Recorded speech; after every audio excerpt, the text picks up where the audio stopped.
What's up, guys? Back with another episode of Figuring It Out. I think we're on episode number 6 with myself, David. And Victoria. And today we are just going to kind of talk a little bit about relationships. But primarily in this episode, we're going to talk a little bit about long-term relationships. So, like, you're not fucking around. Like, it's serious. Things are serious. No, but we always get asked a lot. Basically how long we've been together for, when did we get married, stuff like that. So we just kind of want to pinpoint this one back on us and just let everybody know like how we did it, what we're doing. Yeah, what we're currently doing. It's not over. It's not like what we did. I would hope it's not over. Deuces. Peace, bitch. Yeah, so I think that'd be a good fit because, again, we get asked it a lot, and I think a lot of people turn to us for insight when they're dealing with their current relationships that they're in, or just to get our perspective on things, having been in a long-term relationship. So go ahead, David. Yeah, this one doesn't really have much structure in it today. No. This one just really want to talk a little bit kind of like about how like our journey and our relationship so far. And like you said, we have a lot of members who come up and ask like questions like, hey, I'm having this happen. Like, what do you guys think? Blah, blah, blah, blah, blah, and we kind of give them our 2 cents on like how our relationship has worked thus far.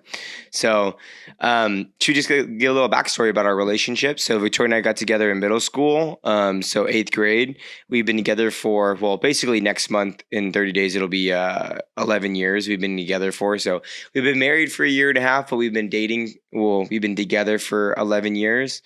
So through middle school, through high school, through college, now through adulthood and building business and working, and it's been a ride. Yeah. 11 years, especially like 11 years growing up, like as a young adult, is like there's a lot that changes. Well, as a teenager and through like your teenager to adulthood to young adulthood, there's a lot that goes into it. And it's actually funny that we're talking about this because 2 weeks ago we talked to our therapist about this because we were feeling bad because we see each other as like best friends. And I don't want to jump right into it and get ahead of ourselves, but it is going to be a pretty good topic. Yeah, definitely. So you want to talk a little bit about like what defines a long-term relationship, like or like going into a long-term relationship, or I don't know. How do you want to break this down? I think from the beginning. So just to put things into perspective, we get a lot of feedback or a lot of comments from other people saying you guys are a lot older than what your actual age is, and basically meaning that we're kind of like old souls, right, and young bodies. So from the get-go, I think that when we first started dating, we both were under the impression of what we defined as a relationship and what that meant, right? And so I think the biggest thing that we took into consideration was that being in a relationship isn't just like to get by or to pass time. Like, I think we both clearly distinguish like, hey, if we're going to be in this relationship together, it's because we would anticipate and or hope for a future. Mind you, this was like 8th grade. I don't know if you remember that. Mm-hmm. And so that's how I saw things. And that's how I always saw relationships was like, hey, it's not just like to fuck around and just pass the time. It's like, no, I'm going to be in a relationship with you because I really feel like this is it's an investment. Mm-hmm. It's an investment at the end of the day. And so we were both under the understanding of that. And then from there, it was just kind of like, let's see where this goes. Yeah. Yeah, I mean, you don't really know someone until you start like getting in an actual relationship with them. So I think that you're right in terms of like, you have to set a standard for, like what? Do you see my mic move? Yeah, that was my mic just weird. fucking moved. That was like super weird. Okay. Somebody's here with us. What the fuck? It's okay. We have a live audience. That was weird. My mic just fucking moved. That was really weird. Yeah, I saw that. If you guys know me, like I believe in ghosts, but I'm freaked the fuck out by ghosts. So like low key, I'm kind of freaking out right now inside, but we're just gonna keep fucking rolling. But my fucking mic just moved. So so you're never really gonna know someone until you get a relationship with them.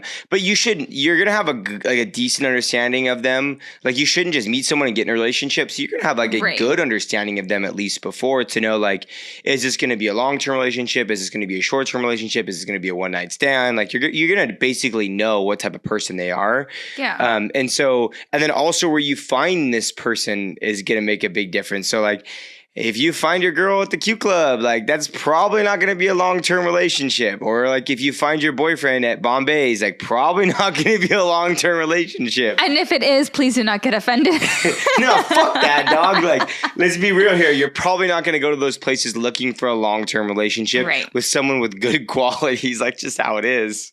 Yeah. So like, but once you find that person, like Victoria said, you have to establish like, hey, are you looking for? I think a lot of people just don't set the correct standards when like literally just getting into a relationship of being like, hey, what do you want? Like when you're getting into a relationship, there are things you should be talking about before you start like really diving serious with somebody. Like, do you want kids, or do you want a certain type of lifestyle, or, you know, do you even want to get married? Because some people just like, they don't even ever want to get married. Mm-hmm. So I think just like having those standards with someone, and as a young adult, like these are things that usually we don't talk about, like with our significant others.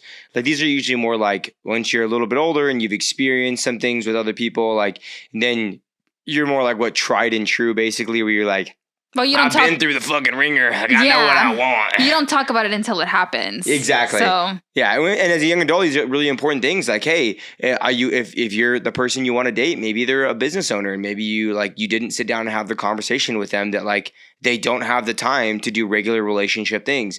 So like you should sit down with that person before you guys like really officially dive deep into a relationship and decide like, is this person even going to be the correct type of person that I want to be with based on the lifestyle that they want?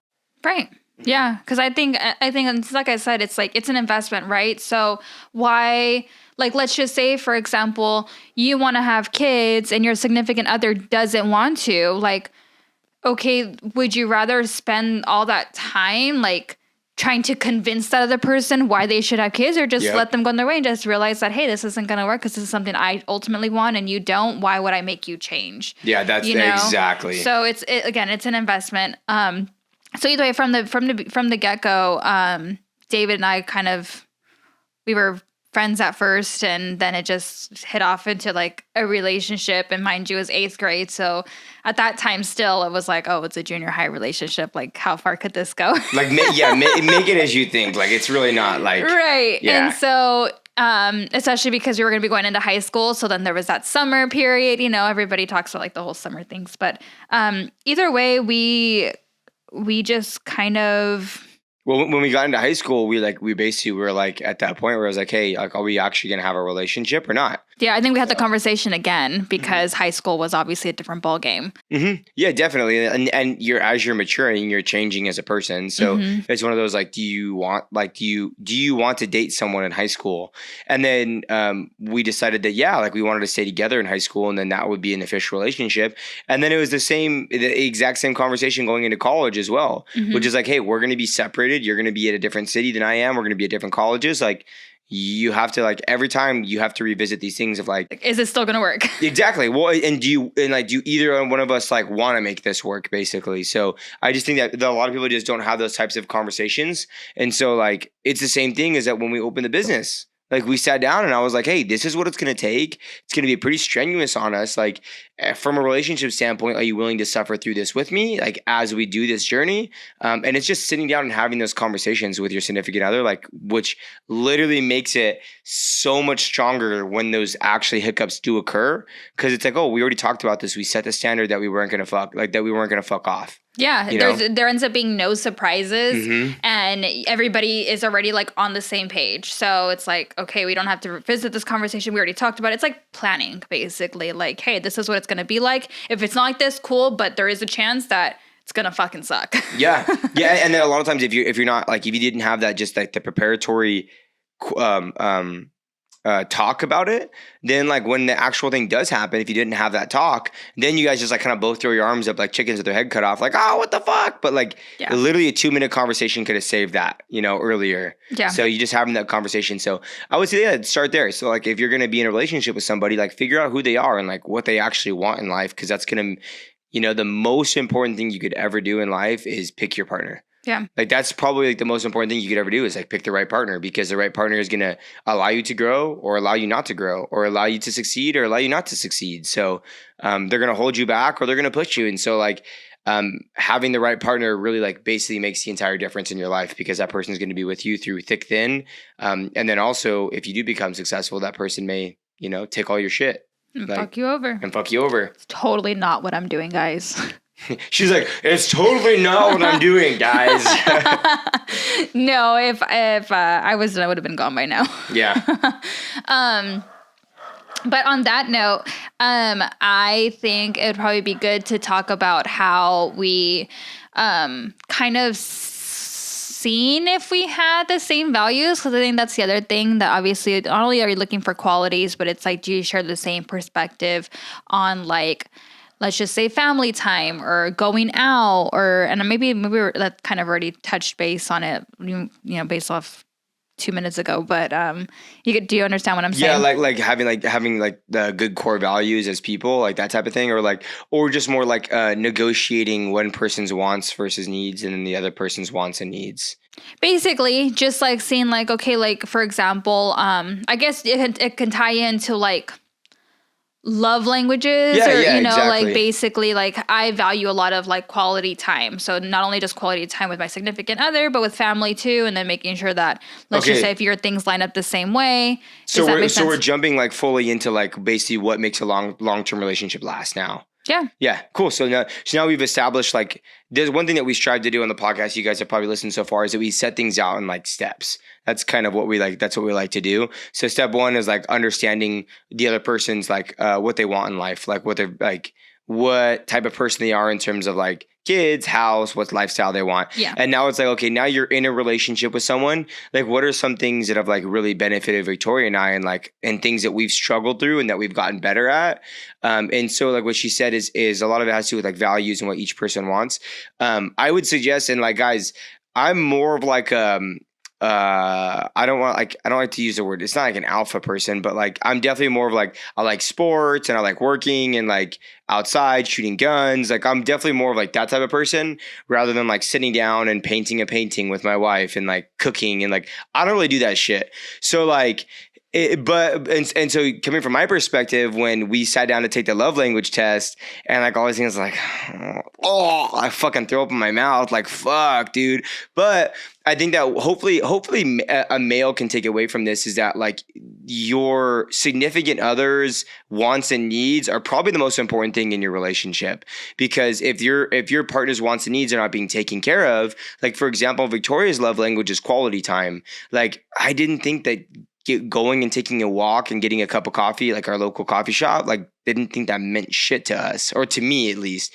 But that basically meant everything to her. Or like sitting down and just hanging out and like watching TV. Like I hate to do those things, but Victoria really likes to do those. So I've learned to like to do those with her, because that's part of her love language is quality time. So like I think that that's a huge part, is like you have to be able to sacrifice the things that you may not like always enjoy doing, because your significant other, like that might be the one thing that they look forward to every day, or like, multiple times a week. Like that might be the one thing that they really look forward to. Yeah. And it's reciprocated. So like one of yours is, like touch. I like, oh yeah. dude, like when any she has type nails, of physical touch. Yeah. So whether it's like a random hug, or I don't have nails anymore because I just started jujitsu. But when touch does not mean rear naked choke. But when I had my acrylics on, just like a simple like, and some guys will probably relate to this, is like a simple touch of like if you're watching the video, you could see it. And if you're not, basically just dragging your nails against somebody's skin, right? So it's like that like goosebumpy feeling. Yeah.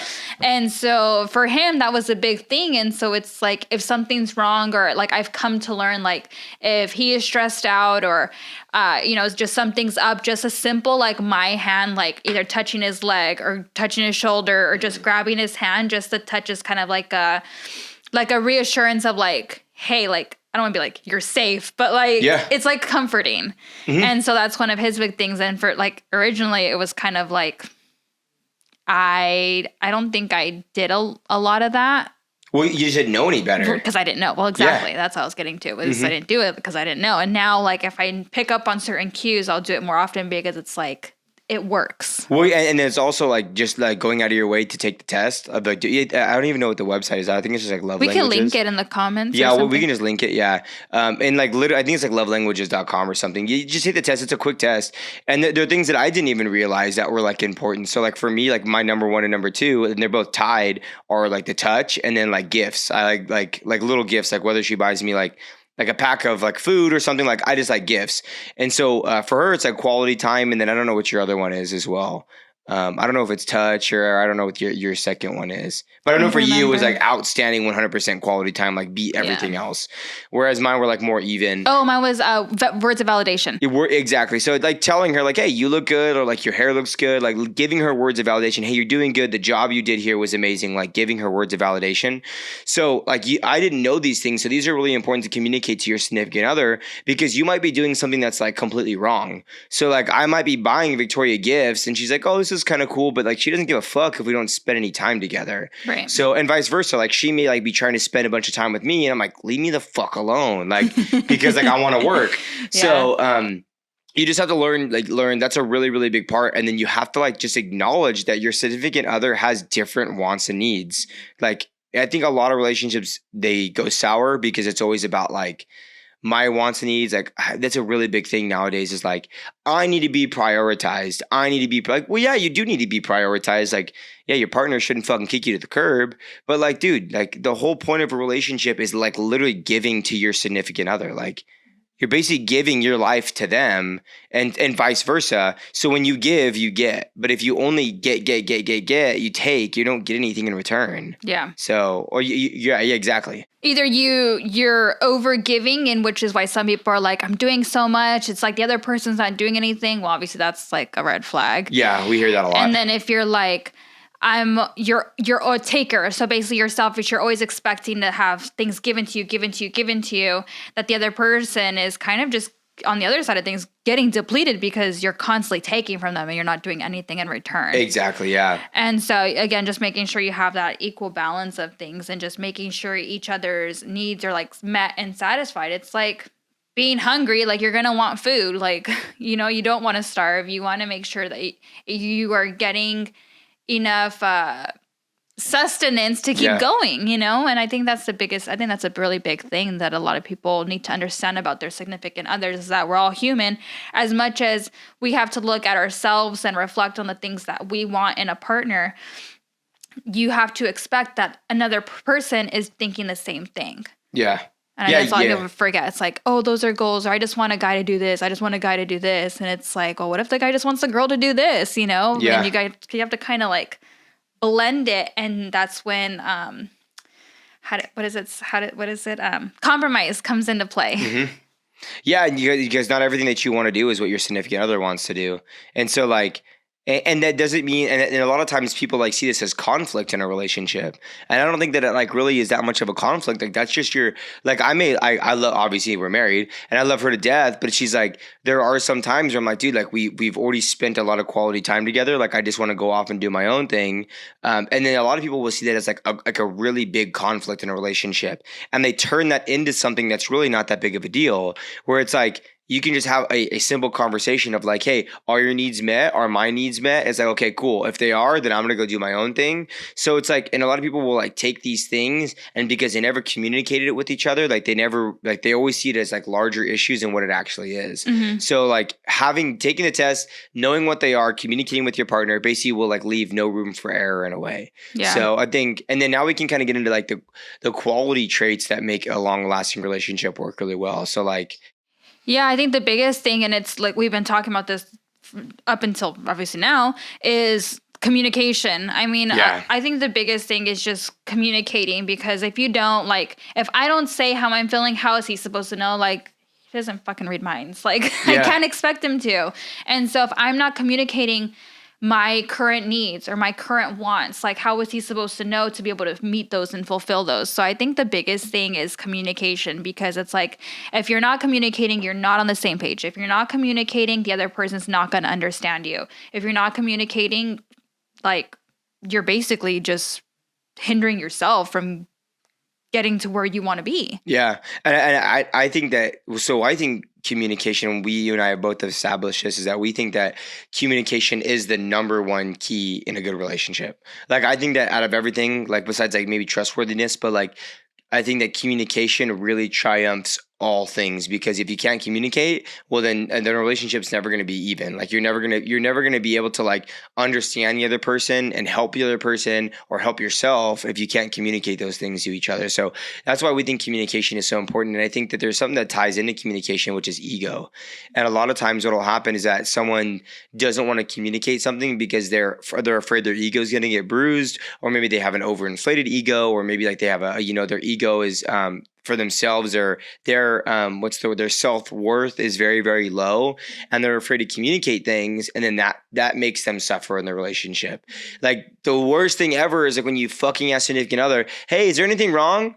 No, I'm fine. It's like, motherfucker, like, I'm not gonna get a goddamn fucking lie detector test out in this bitch and find out why the fuck you don't want to eat fucking crunchy French fries. Like, just fucking tell me you wanted softer French fries. So like, it's things like that where communication really comes into play. And if you can't put your ego aside to be like, hey babe, like, I feel like shit because of this, well then your partner's never gonna be able to understand you because you're not communicating correctly.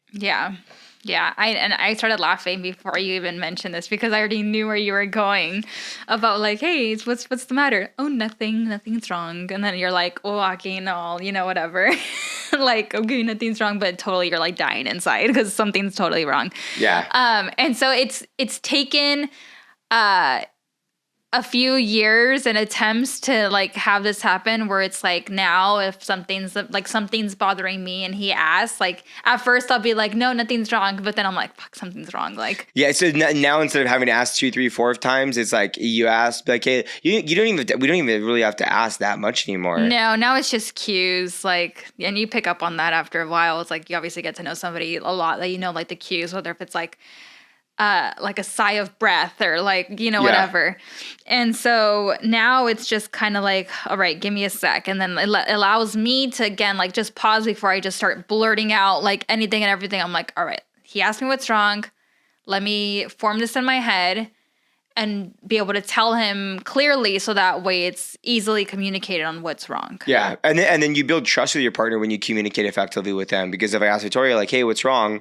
She's like, well, I didn't want ketchup, I wanted mustard, and that's why she's sad. Then I know that it's not because my feet smell. Like, I know it's because ketchup and mustard. So, like, I know it's a really funny example. I don't know why you're using food. Well, feet and food, hey, I'm getting that. Okay, Feetfinder.com, I'm just kidding. Fun fact, he's already gotten some of this stuff wrong. I love crunchy French fries, and I hate mustard. So you're like 0 for 2 right now, buddy, on your examples. So, fuck. Yeah, but when you openly, effectively communicate correctly, you can trust the other person that if they're actually sad, it's not because they got an F on their their test in school, but maybe it's because their dog died. Like, exactly why they're sad, and they're not lying to you. Or like, the biggest thing is like, if you talk to someone a certain way and your significant other didn't like the way you talked to that person, maybe they thought that you were stepping out of bounds in your relationship by talking to them, and you're like, hey, well, what's wrong? And the person's like, nothing. And so like, you're automatically going to like trust, or from here on out, now you're not going to believe them whenever they tell you that nothing is wrong. Because if they're always lying, they're like, oh, well, it was just, I had a bad day at work. It's like, well, no, tell me why you're actually wrong, or why you're actually upset. Because if not, then I'm always going to think that you're telling me the truth. Right. So that's why it's so important to openly communicate. Because if you don't, well, then I can't trust in the future that you're telling me the truth about when you're actually upset. Exactly. Does that make sense? Yeah, no, it does 100%. Cool. Awesome. So like communication, probably I think the number one trait in a relationship is communication. Yeah. What would you say is like another extremely important trait in a long-term relationship? I think just Setting boundaries. Well, that's a good one. But I think the other thing is just knowing and understanding that it's not always going to be the honeymoon phase or always on a high. That's a really and good I don't one. know like if there's a specific word that kind of will group that. I don't know. It's not patience, but I think everybody likes Expectations. Expectations. I think everybody likes to think that it's always this constant high of things, or that things are like always going to be good in order to be perfect, but it's not. And obviously it's pretty general. And this is like a wider topic. Is that people who are in long-term relationships tend to think that people get bored. Yeah. And when people feel like they get bored, they end up doing other things that may not be good, you know? And so I think it's good to understand that like, hey, if you're in a long-term relationship and things are kind of stagnant and stale, well, obviously communicate that with your partner. So that way they know, and that way you guys can try to fix or do something to kind of help that out. But also to understand that it's not always going to be like roses and sunshine. Yeah. That because let's just say, for example, you left this person because you got bored in the relationship. Well, now you're going to get into another relationship. And after a while, you're just going to end up getting bored again. And then it just keeps going and going and going. And so it's like there's going to be periods where although it's boring, it's not really, because, I mean, it's just how it is, I guess, right? I mean, yeah. How would you interpret that in your words? So cool. Yeah, I think you hit it right on the head, which is like it's having expectations for your relationship. So you should have an expectation that when you go into a long-term relationship, that it's not even pretty. It is 100% impossible to have happiness all the time, and that's just one of those things where you have to establish, like you and I call them seasons. Yeah. So you have to establish seasons with your partner. So like for us, we establish seasons of like of grinding. Like right now we're grinding like since like literally the first of the year, or like even a little bit before that, we have been like fucking grinding our faces off. Like every single day we've been working to establish our goals. And so because of that, like right now we're not taking vacations. Like we aren't vacation takers as it is, but like at all. Like we're not taking weekend trips anywhere. We're not doing anything. We're not traveling. And so like what happens a lot of times is that people, I think, and it's probably worse in the social media age now, which I think we can talk about because we are young and most of our like listeners are young, is that it's very easy to get caught up in what everybody else is doing and then expect that to translate into your relationship. So like if you see people taking trips to Europe, or they're taking trips down with their family in Mex, or like, you know, they're going places and you're like, well, that's what we should be doing. You have to understand that not only is what you see on social media a bunch of fucking bullshit, and we can say that because we see hundreds of young people every day and we know where they are at in life, and what we see on Instagram is a complete lie most of the time.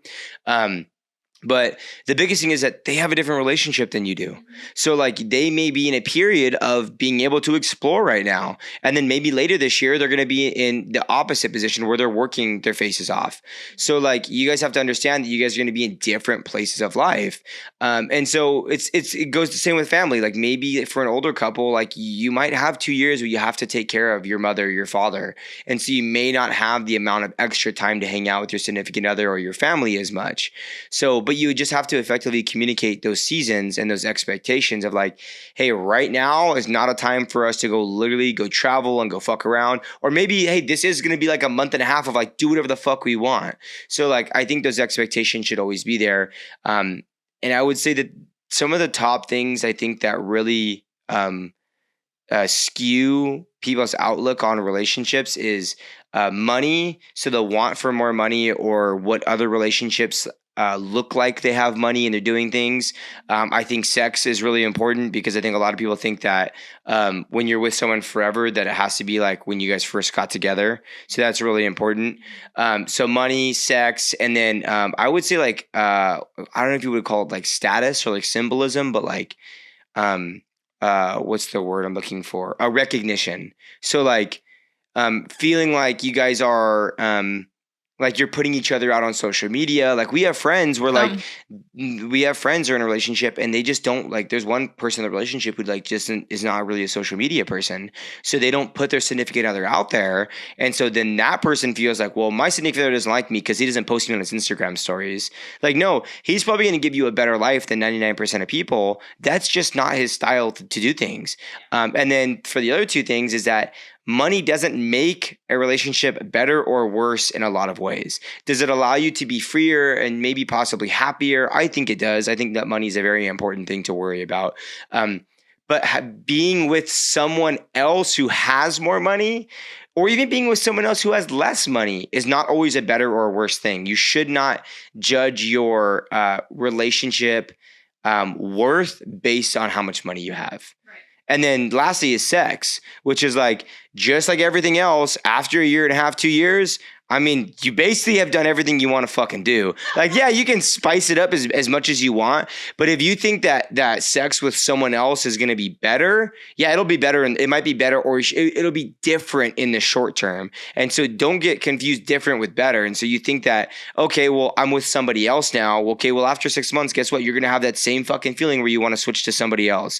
So that's when you start diving a little bit deeper in a relationship of like, yeah, sexual needs need to be met. But the difference is like, no matter what, when you're with someone for a year, you can have 50 different people, but after a year, it's all going to end up being the same. Sex is a very simple concept. And so like, same thing with money. It's like, you can be with someone when you're broke or when you're rich, but like, you have to be with a person past those things. Like, you have to look past those things. You're in a partner for like, what's the word? Like, you're looking for a partner, like for fulfillment, for someone you want to spend time with, for someone that like you want to go experience things with. Like, that's someone you want to look for a partner for, someone who pushes you to be a better person, like values wise. And so like those external factors are all things that like, yeah, when you get with someone new, it's going to feel great for, a couple of months. They're going to take me on these fast cars, these planes, and have all this crazy shit. But then after like 6 months, you're going to be like, well, this is fucking boring. Like, next. Next, exactly. So you might as well find someone that you're going to stick with forever despite all of those things. Yeah. Does that make sense? No, I think you hit it right on the head. And I think that kind of ties back into, the beginning of the podcast. I don't know where we're at in time. So like about 10 minutes still. So that by kind of like the beginning of the podcast where I mentioned about like the therapist and like being each other's best friends. And so quick story. David and I went to our therapist a couple weeks ago. And we were basically the biggest question, as we hired on Larissa at the gym and we started deciphering our own individual schedules, it was kind of the concern. So we grew up together, like obviously since we were like 13. So we were like, we basically have gone through like a lot of stuff together. So we definitely consider each other like best friends and not just like a cliche thing. It's like, no, like for real, like, we went through it a lot. So we brought it up to our therapist and we were like, hey, we're trying to do our own schedules, but is there such thing as spending too much time with your significant other that's not healthy? Mm-hmm. And she gave some pretty good insight. So she had been married, like I think let's just say twice, right? She had been married once before. She's in a second relationship. Yeah, there you go. So the marriage she was in beforehand, she was telling us this example. She was like, the marriage she was in beforehand, it was too individualistic. Exactly. So it was too separated, where it was like each of them had their own schedules, their own things. Like they were all each working on their themselves. Like they were totally fine, like not even seeing each other. Right. Yeah. And so on the opposite hand, she says the second one that she's in, it's like they're same way, best friends, and they literally like anytime that they can get to either call or spend time with each other, they will. And so her response to us was like, if it works for you guys, then it works. There's no thing, because our concern was like, should we be like forcing ourselves to have separated time with, like from each other, because we were trying to schedule like me where it's like I don't see David until like later in the day and only I'm at the gym, or vice versa. So it's like maybe we should be doing our own separate things. But it's like if it's working for you, then basically don't fix what's not broken. Yeah. And so I think I don't know if David was feeling this way, but for me, I was like, dang, maybe it's like one of those expectations, like maybe we're spending too much time with each other, that it's unhealthy. Mm-hmm. And she basically validated, saying like, hey, if it's working for you guys and that's how you guys work as a couple, as a relationship, then basically like, fuck it, just keep doing it. Yeah. So like, it's one of those things where like, if you're a team, then you're a team and you work better together. And if you guys don't get to know each other, like Victoria and I pretty rarely like really get at each other's throats, like in a mean way. Like we've never ever yelled at each other before, ever. Like a screaming match, like we've never yelled at each other. Like in 11 years, we just haven't. We've raised our voice and got angry because one of us feels like unheard. But I think that happens less and less and less as our communication gets better and better and better. But like we've never yelled at each other. So like we can be with each other most of the time. And so we were just more like, for preventative purposes, like, well, if we do this for too much and too long, will it become like a negative aspect of our relationship?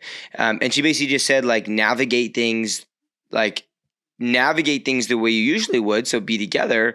And if you feel like maybe you're not, like, maybe you are too much together, then that's when you would like try different things. She was like, but don't fix what's not broken. Right. So like, it's one of those things where, we had open communication with each other of like, hey, do you think that we're spending too much time together? And one person's like, no. The other person's like, no.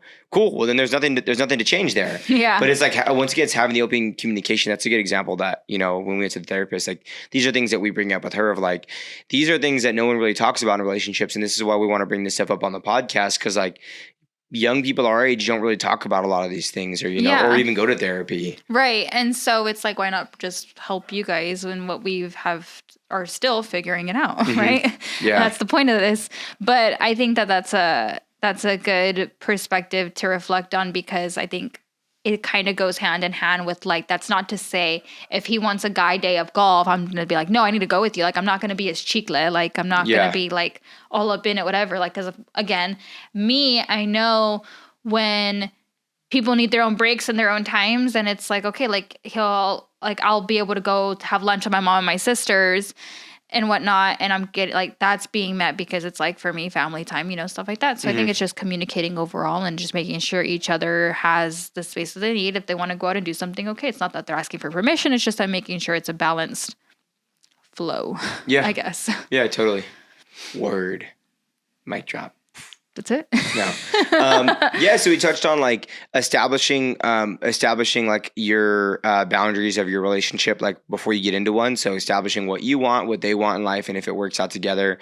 Communication, and then expectations. And then what about negative traits? What are like, we can just touch on, like, we have maybe like about 5 or 10 more minutes. What are some negative traits that you want, that if you see them in a relationship, you want to avoid in a long-term relationship? Ooh. That's a tough one. I'm a big believer that once you're a cheater, you're always a cheater. So like, I believe that if your significant other cheats on you, then like, I don't think there's any recovering from that in a relationship. So like, if your significant other cheats on you, then like, that's it. Like that's just my opinion. And so like, if you have a significant other you've been in a long-term relationship with, or even like a short-term, like 6 months to a year, if your significant other is still like talking to people behind your back, in terms of like, oh, who are you texting? Like, oh, just a friend, like things like that. Or it's like, oh, it's just a guy friend, or it's just a girlfriend. Like, and they're being very secretive and things like that. That's an automatic red flag. Like, I don't have time to like, your headspace should not have to worry about the other person's business. Like, that's not like, if I handed Victoria my phone now, she already knows my password to my phone, and I know her password to her phone. Like, we can pick up each other's phone at any point in time and go through every single application on the phone, and we wouldn't have to worry about anything, because it's like, dude, not only have we built that trust, but if you are one of those people who's like, yeah, probably shouldn't be talking to this person. Like, if you're even close to that line, then that like, to me, like that breaks all rules in a relationship. Like that's like the biggest red flag you can have. Yeah, because I think when that comes into play, then obviously that's where trust issues come, and mm-hmm. then from there, it's just like, you're like David said, you're always just, your headspace is always like, well, what if they're talking to this person? Or what if they're talking to this person? What if they're out with this person? Like the fact that there's no foundation for trust. Like if you can't trust somebody, like you probably shouldn't be, because then your whole and like the whole rest of the relationship is going to be based off of untrust, and that's just it's not worth it. Yeah, well, you can't build your life because you're always thinking about the other person. Like you're always thinking about what the other person is doing. It's like, dude, clear the headspace, get rid of them, move on to the next person. It's like I know on Wednesday and Friday nights, David's not fucking around. He's at jujitsu, like going someplace. You know, it's like there's just not even a question. Again, once you have enough trust in a relationship, then it's kind of like, all right, doing their own thing. Like, anxiety, zero. Yeah, literally zero. Exactly. Because there's zero what ifs. Mm-hmm. So I would say that's probably a big one. The other one is I just think is the ability to understand if something doesn't work, just to leave it. I think people will try too hard to make something work. That's and really usually good. if that comes into play, it can end up in resentment from the other party. Mm-hmm. Because you're forcefully trying to have something work. And it's kind of like the example I gave earlier with like, let's just say you want kids and the other person doesn't. Well, let's just say something happened and the kid comes along the way. Well, now the person who never wanted kids is now feeling some type of resentment or some type of feeling towards the other person. And then that's not healthy. And now you have an innocent thing in the middle of it. And it's just... Yeah. Like, now what? Yeah. So that once again, like, don't push your partner to do something that they don't want to do. So like if they don't want to be with you, like if they don't want to buy a house, maybe they want to rent a house for the rest of their life, and you're like forcing them to buy a house, that you're going to create resentment with that person. Right. So like, and that's like a very basic example. Like you said, kids, it gets a lot more complicated with kids, but I'm really glad you brought that up, is like, you don't want to force things on each other because you're going to create resentment in your relationship. Yeah. And people do push things way too hard. Yeah. Like Victoria and I joke, people are like, oh, like when you guys going to have kids? And Victoria's like, now. And I'm like, no, we both want kids, and we're both okay if we end up having kids. Like literally, if we had kids tomorrow, I'd be like, okay, that's fine. Like, cause we both want kids. But like if you're being resentful about it, if someone like truly doesn't want something in their relationship and you're pushing it on them, then dude, just don't waste each other's time. Yeah. Like, just don't waste each other's time. Like, you guys have different lifestyles. Like, that's totally fine. Your love for each other was great, but like, if you guys want two separate lifestyles, you're going to regret this. You only get one life, and you're going to look back 50 years from now and be like, fuck, dude, I probably should have switched up. Yeah. Like, you don't want to deal with that. Yeah. And the only way, let's just say it's two totally different things right now, and you guys communicate and talk to each other and get on the same footing, the same page. And it's like, hey, we're going to compromise.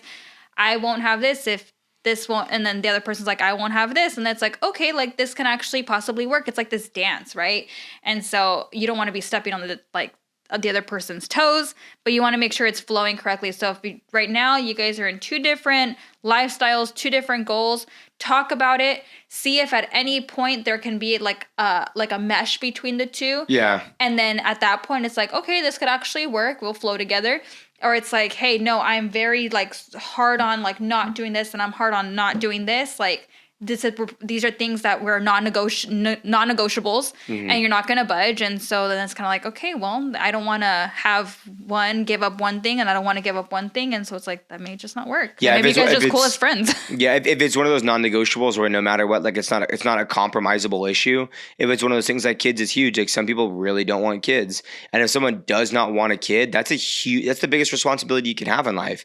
So to force it on somebody else is one of those things you just don't want to do it. So if it's like, hey, babe, I really don't want to wear, I don't want to wear yellow socks instead of white socks. It's like, that might be a compromisable issue, but like it's something like serious as a kid or a house or huge life changes. Those are big things that like you probably shouldn't push on each other. Yeah. So 3 things that you should do in a good relationship is set boundaries in terms of like what you guys want in your life and in a relationship, effective communication, and then having good expectations.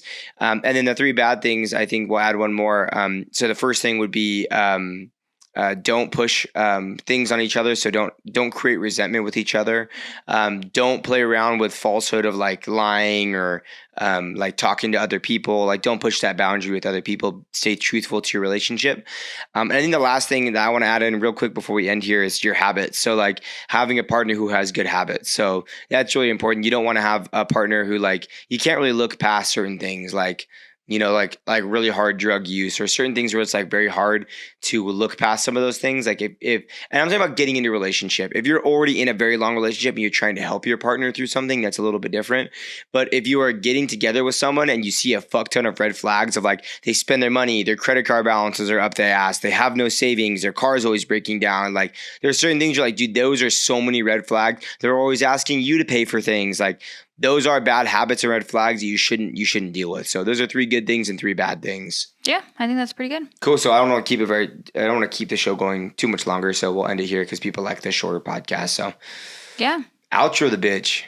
Well, guys, as always, David always makes fun of me because I always say this because it's my favorite line. But again, we are not any experts whatsoever at doing this, at the topics that we talk about. This is just us and how we have figured and continue to figure things out along our journey and just from based off of our experience and everything. So if anything, take it with a grain of salt. If you found any hidden gems, let us know. Anything that you want to give us your perspective on and what we talked about, we'd love to hear from you. Again, we love hearing other people's perspectives and how they maybe value their relationship or what they do that works for them. Let us know. Tag us. Send us a message. Subscribe on YouTube or on Apple Podcasts. Yeah. I mean, all that good shit. Give it a share. Yeah. If you thought that it was terrible, tell us what we could do better. If you're like, hey, I think this length of this episode was too long or too short, we take all feedback pretty seriously. So, or if you want to have us dive in a little bit more, not in our sex life. I'm just kidding. No, if you want us to dive a little bit more into certain things that we've talked about in any podcast, let us know because we could always just dive deeper into something we've already touched base on. If people want to hear about sex and they want to hear about sex, it is what it is. Yeah, I put thumbs in my butt all the time. I'm just kidding. All right, guys. Bye. See you later, guys. Thanks for listening.